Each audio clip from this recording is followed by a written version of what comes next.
ایک ساتھی پوچھتے ہیں کہ کیا صحیح بخاری اور صحیح مسلم کی تمام احادیث درست ہیں؟ باقی 4 احادیث کی کتب کے متعلق بتا دیں کہ ہم کیسے عام زندگی میں احادیث کے بارے میں جان سکتے ہیں کہ وہ ضعیف ہیں یا صحیح ہیں؟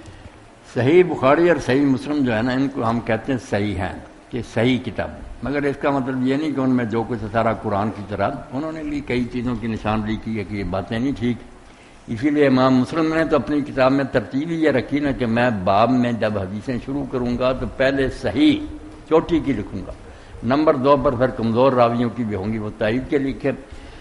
باقی 4 کتابیں جو نا سنن 4 ان میں کمزور ضعیف روایتیں بھی ہیں، ابن ماجہ میں 1-2 موضوع بھی ہیں، ان کو سنن کہتے ہیں، وہ اس درجہ کو نہیں پہنچ سکی جو صحیح بخاری اور مسلم کا، یہ بہت محنت سے لکھی گئی۔ باقی اللہ کی کتاب کا تو مقابلہ ہی نہیں، جیسے اللہ کا کوئی شریک نہیں، اس کی کتاب کا بھی کوئی شریک نہیں۔ انسانی کوشش ہے بندوں کی لکھی کتابوں میں سے بہت اعلیٰ کتاب ہے۔ ماشاءاللہ۔